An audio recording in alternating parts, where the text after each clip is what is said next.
Бисмилля, алхамдулилля, вассалату вассаламу аля расулина Мухаммад ва аля алихи ва асхабихи ажмаин. Ассаламу алейкум, құрметті көрермен. Ислам және адал қоғам жобада уақыт тақырыбындағы бұл біздің алғашқы подкастымыз. Бүгін бізде қонақта Жамбыл облыстық орталық Хибатулла ат-Тарази мешітінің наиб имамы Әбдіқадыр ұстаз. Ассаламу алейкум, қош келдіңіз. Алла тағала разы болсын сізге, осы бір өзіңіздің бір біліміңізді, өзіңіздің бір уағызыңызды осындай бір керемет жерде бөлісейін деп жатқаныңызға Алла тағала разы болсын. Енді біз қазір Шәуәл айында отырмыз. Рамазан айын өткізіп алдық, аман есен өтіп бүйтіп. Ендігі біздің келіп жеткен айымыз бұл Шәуәл айы. Пайғамбарымыз саллаллаху алейхи ва саллям айтқандай, кімде-кім 30 күн ораза ұстағаннан кейін, 6 күн одан кейінгі келетін Шәуәл айында 6 күн ораза ұстайтын болса, 1 жыл бойы ораза ұстағанның сауабын алады деген, Және де біз білеміз, бұл мәселеде мысалы біздің осы ораза ұстауымызда белгілі бір шектеулер бар, яғни бұл адам баласы өзінің тірі кезінде жасайтын амалдарының бірі. Біздің кейде мынау адам баласы дүниеден өтіп кетсе де артынан жүретін бір сауаптың түрлері бар екен. Мысалға біз өзіміздің тірі кезімізде мынау жалған өмірде Алла тағала бұйырған парыздарды, жақсы амалдарды орындай аламыз. Бірақ ол орындағанымен де белгілі бір уақыттың ішінде ғана берілетін сауаптың түрлері екен. Ал бір амал бар екен, бұл амалдың сауабы шексіз.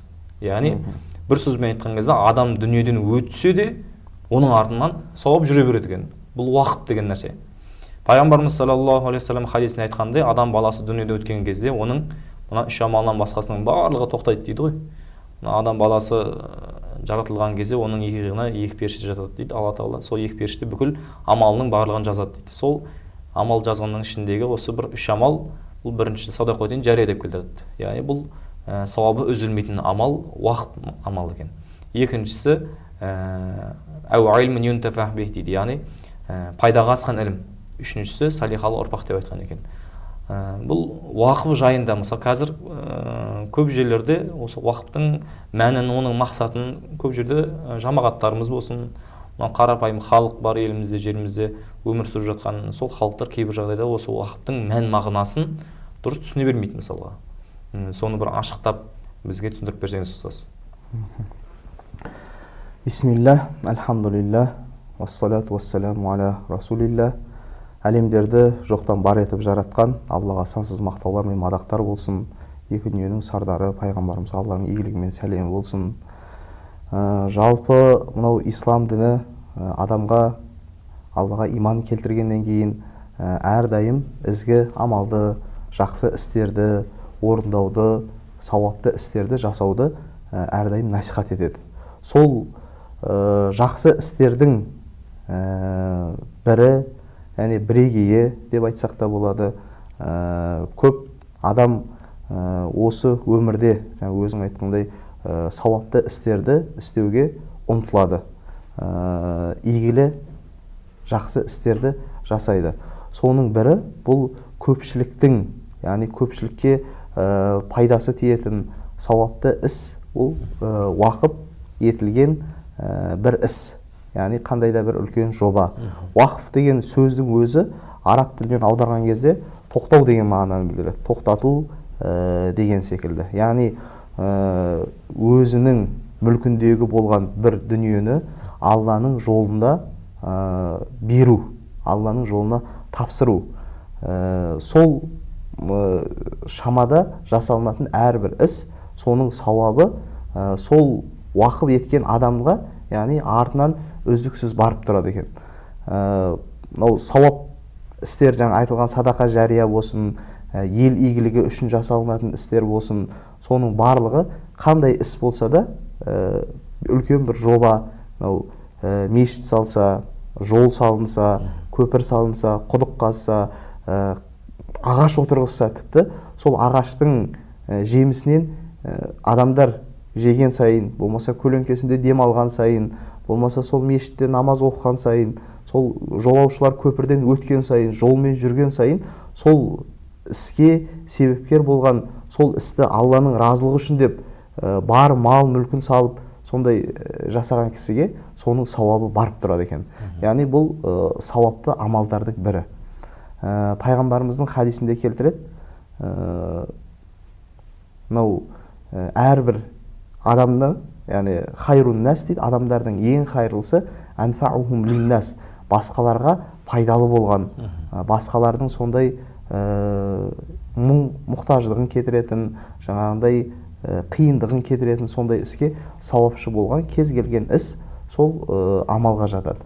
Яғни сауапты амалдар бар, оның барлығы адам дүниеден өтсе де жаңағы амал дәптері жабылмайтын үш адамның бірі сол садақа жария, жалпы ел жұрт пайдаланатын сондай істі Алланың разылығы үшін уақып етіп тапсырып кету. Екіншісі ол ілім де болады. Яғни сондай пайдалы, жақсы, хайырлы ілімді кітап жазған болса, шәкірт тәрбиелеген болса, соның кітаптарын оқыған сайын, шәкірттері жетістікке жеткен сайын, жақсылыққа шақырып жамандықтан қайтарған сайын, ол адамның артынан да сауапты амалдар барып отырады екен. Одан кейінгі үшіншісі сол сауапты амалдардың бірі бұл ізгілі салиқалы ұрпақтың жасаған дұғасы екен. Енді уақыт деген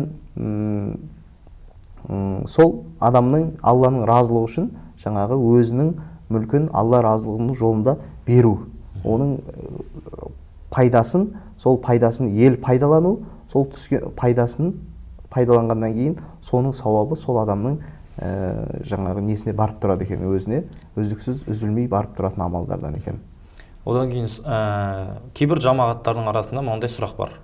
Біздің мысалы 5 уақыт намазға мешітке келген жамағаттардың арасында жай садақа беретіндер болады. Және де кейбір кісілер жаңа айтқанымыздай осы уақып жасағысы келетін адамдар бар. Енді осы уақып пен садақаның қандай айырмашылығы бар? Жаңағы жақсы істердің арасында садақа деген мынау адамның мұқтаждығын кетіру үшін берілген ақша болады, тамақ болады, киім болады, біреуге көмегі болады, сол жасалынған іс. Ал уақып деген бұл өте үлкен жобадағы жасалынатын.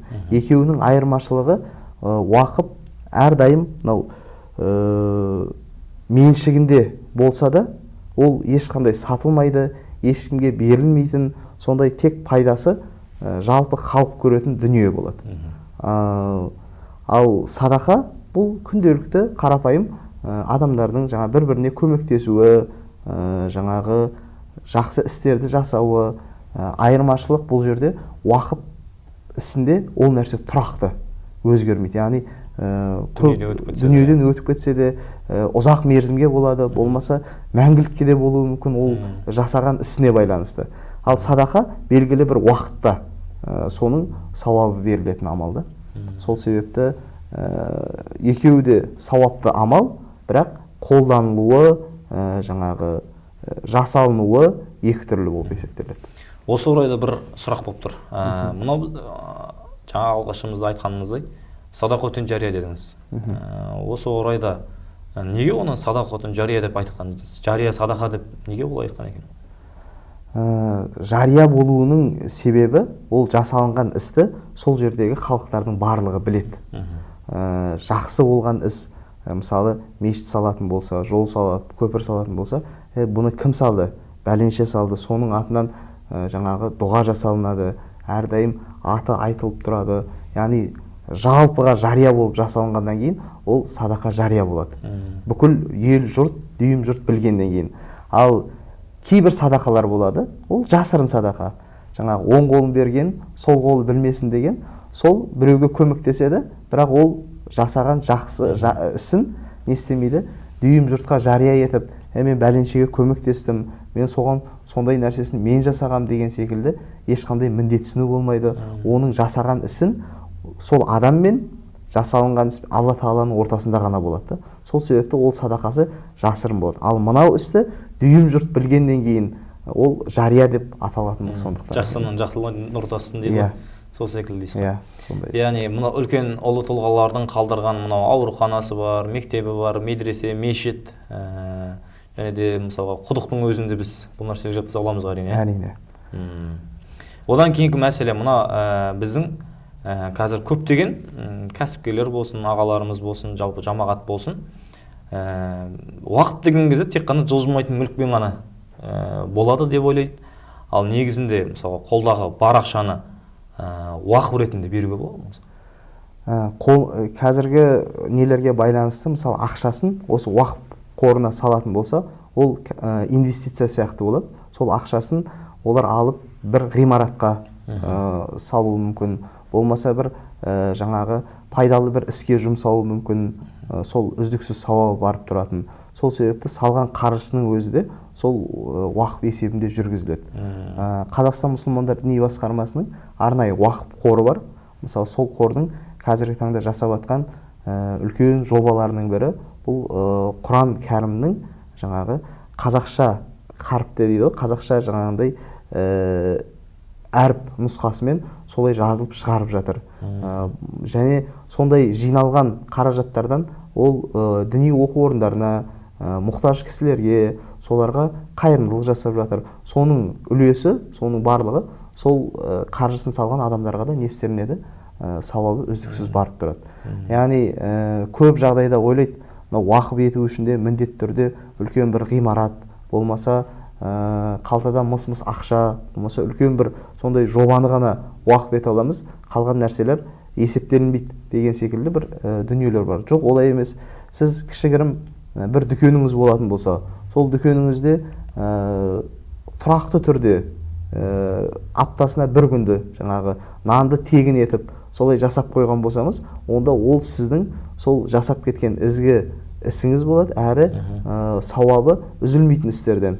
Мысалы жұма күні нан сөрелеріндегі нандар тегін деген секілді, болмаса жаңағындай кітап алып, сол кітапты оқитын, пайдаланатын жерлерге апарып, Құран кітаптарын алып мешітке қойса, онда оның да сауабы оқыған адамға жазылып тұрады. Және су, енді су ішетін фильтрлар болады, сондай нәрселерді адамдардың қатты сол қажет ететін, көпшілік жиналатын орында сол нәрсені апарып қоюыңыздың өзі жаңағы судың ішкен адамның барлығына сол сауабы барып тұратын нәрсе. Яғни пайғамбарымыздың хадисінде айтады ғой, Алла Тағаланың жақсы көрген ісі дейді, ол аз болса да тұрақты болған іс дейді. Кез келген жақсылықты аз деп қарамай, соны тұрақты түрде жасайтын болса, онда ол осы ісіміз берекелі, қайырлы болады екен. Соның сауабы да молынан болады екен. Жауабыңызға рахмет, өте керемет жауап бердіңіз. Өйткені қазір көпшілігі жылжымайтын мүлікпен емес, қаржылай арқылы жасағысы келеді. Осы орайда маған бір оқиға есіме түсіп тұр. Осыны айта кетсек болмайтын шығар. Имам Шағрауидің басынан өткен бір оқиғасы бар екен, аурухана мәселесінде. Мынау Мысыр шаһары, енді әрине бұл өздерінің үлкен ұлы тұлғаларының бірі. Имам Шағрауи Мысыр өлкесінде жүрген кезінде онкологиялық аурумен ауыратын кішкентай балалар болған екен. Сонда ол балаларды емдейтін ешқандай бір орын болмаған ғой енді. Аурухананың бір бұрышы бар, сол бұрышында бір ешқандай орын болмағанда мүлдем. Осы себептен бір күні сол аурухананың дәрігері есіне түседі, имам Шағрауидің осындай жақсы ізгі амалдарға жәрдемдесетін. Сөйтіп сол аурухананың дәл қасында бір өздерінің имам Шағрауидің әрдайым шай ішетін өзінің орны болған екен да. Сол орынға барса, имам Шағрауи өзінің достарымен отыр екен. Достарымен отқан кезінде барып айтады екен, имам Шағрауиға айтады, бізде онкологиялық аурумен ауыратын балалар бар еді. Осыған бір қалай олардың емдік жолына қалай біз жәрдемдесек болады деген кезінде, қалай оларды емдеу үшін бір не істесек болады деген кезде имам Шағрауи өзінің достарымен тұрып, жаңағы өзіміздің сұрағымыздай қаржылай көмектескен екен да. Қаржылай көмектескен екен. Сөйтіп сол қаржылай көмектесіп, аурухананың бір бұрышынан арнайы осы онкологиялық аурумен ауыратын балаларға бір бөлме ашып, сол жерде арнайы бір сол бөлмеде емдейтін болған екен. Міне осы кейінірек бұл жөнделе келе үлкен бір ғимарат болып, кәдімгідей сол тек қана онкологиялық ауыратын кісілердің бір емдейтін, дертін емдейтін сондай жер болған екен. Дәл сол секілді біздің жаңағы сұрағымыздағыдай қаржылай арқылы жасап, ол әрине уақытқа айналып кетуі әрине мүмкін дейсіз ғой. Алла Тағала разы болсын сізге де. Енді осы орайда біздің соңғы сұрағымыз қоя келсек, жалпы қарапайым адам уақытты қалай жасай алады? Жаңа айтылғандай, аз да болса тұрақты түрде сондай бір белгілі бір жақсы істі жасап, ең басын бірінші адамға ниет керек. Осы артынан өшпейтін із қалатындай қандай нәрсе жасасам болады деп, соны ниеттеніп, соны ойлайтын болса, Алла Тағала оны соның ниетіне жеткізеді. Сондай бір үлкен істен бастамаса да, жаңағыдай кішкентай істерден, кітаптан, су тарату мәселесінен болмаса, үздіксіз жаңағы бір кәсіп жасап атқан болса, сол уақыпнамамен келісімге келіп, сол кәсіптің белгілі бір мөлшерін Алланың разылығы үшін түсіп атқан пайданың бір пайызын мен осы жақсылыққа жасап отырайын. Болмаса сол кәсіпті ашып жатқан кезде сол жаңағы бір үш жігіт сондай кәсіп ашып, біз түскен пайданы төртке бөлейік депті. Біріншісін сен, екіншісін ол, үшіншісін мен алам, төртіншісін Алла разылығы үшін деп. Сол түскен пайданы төртке бөліп, төртіншісі яғни Алланың өздеріне үлес қылып, сол түскен пайданы Алла разылығы үшін деген нәрсені жаңағы әрдайым жақсы істерге жұмсап отырған. Біреудің қажеттілігіне, біреуге жаңағы ас суын апарса, біреуге киім кешегін, біреудің жаңағы пәтер ақысын төлеп, біреудің оқып атқан балалардың оқу ақысын төлеп, мұқтаж болса еміне, сондай жақсы істерге солай қолданған екен. Дәл сол істері арқылы Алла олардың істеріне береке беріп, жаңағындай жасап атқан дүниелерін естеген екен. Өте көп сондай жақсы табысқа шыққан, жақсы пайдаға шыққан, сол секілді дүниелерді аздан болса да жасауды жалғастыру керек екен. Шәкәрім атамыздың өлеңі бар ғой, әрбір адамға негізі өмірлік бағыт бағдар болатын өлең адамдық борышың деген. Адамдық борышың халқыңа қызмет қыл дейді. Ақ жолдан айныма, арсақта оны біл. Талаптан да өнер мен білім үйрен, өнерсіз, білімсіз болады ақыл тұл дейді. Мақтанға салынба мансаптың тағы үшін, нәпсіңе билетпе басыңның бағы үшін. Өміріңді сарп қыл өлгеніңше, жоба тап, жол көрсет, келешек қам үшін дейді.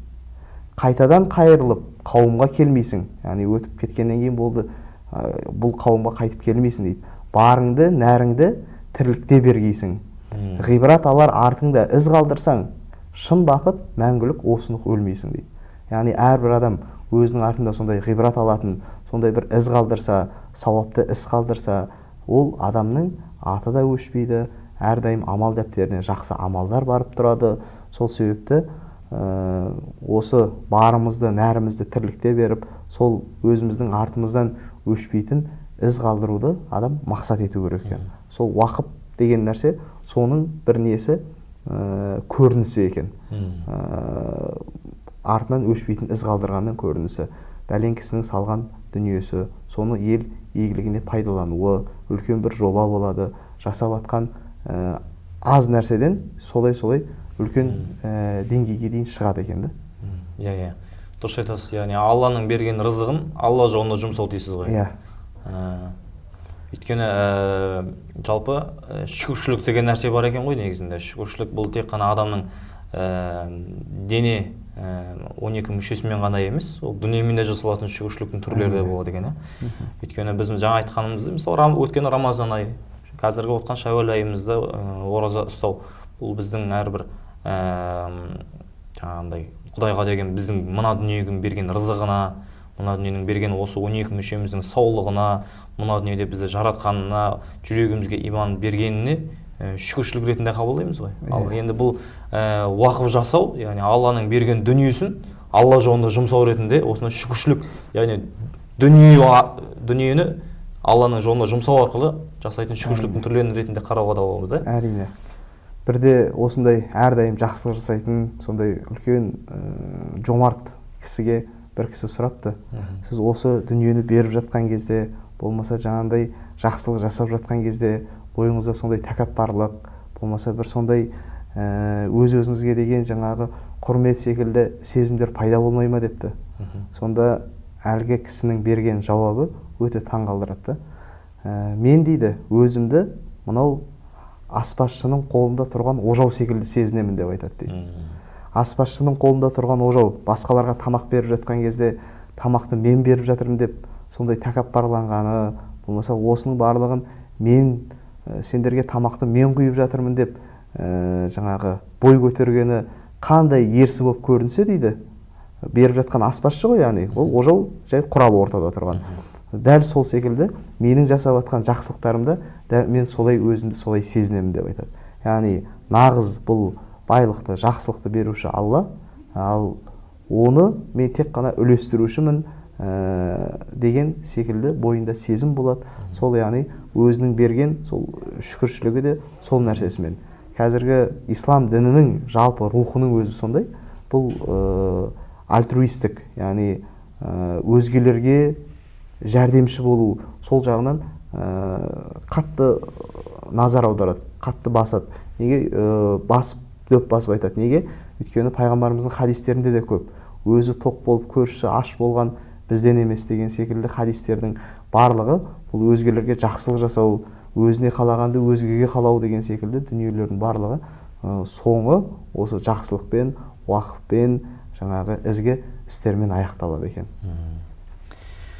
Жақсы сөз, Алла разы болсын сізге. Бүгін келіп, білгеніңізбен бөлісіп, студиямызға келгеніңізге рахмет. Енді жалпы бұл нәрсені айта кетсе де болмайды. Біздің қазіргі замандағы бұрынғы ата-бабамыздың қалдырып кеткен мынау уақыптары. Ақсақ Темірдің салып кеткен Қожа Ахмет Яссауи кесенесі. Көпшілігімізге мәлім, бұл осы Қожа Ахмет Яссауидің тек қана ол кесене ғана емес екен. Бүгінгі сіздің айтқан уағыздан кейін оның ішіндегі жасаған жақсылықтары, яғни жасаған соққан ғимараттарының ішіндегі уақып етілгендігі жайында білдік. Яғни бұл Қожа Ахмет Яссауи кесенесінде тек қана кесене ғана емес екен, ол жерде намазханасы бар, асханасы бар, құдығы бар екен. Жаңа сіз айтқаныңыздай сауабы үзілмейтін амалдардың бірі. Соны халық үшін осы Ақсақ Темірдің жасаған уақыбы екен. Осы себептен құрметті көрермен, бүгін сіздерге барынша осы уақыптың мән мағынасы жайында, уақыптың жалпы мына дүниенің екі дүниеге де келетін пайдасы жайында айта кеттік. Алла тағала баршамызға разы болсын. Алла тағала еліміз тыныш, жұртымыз аман қылсын.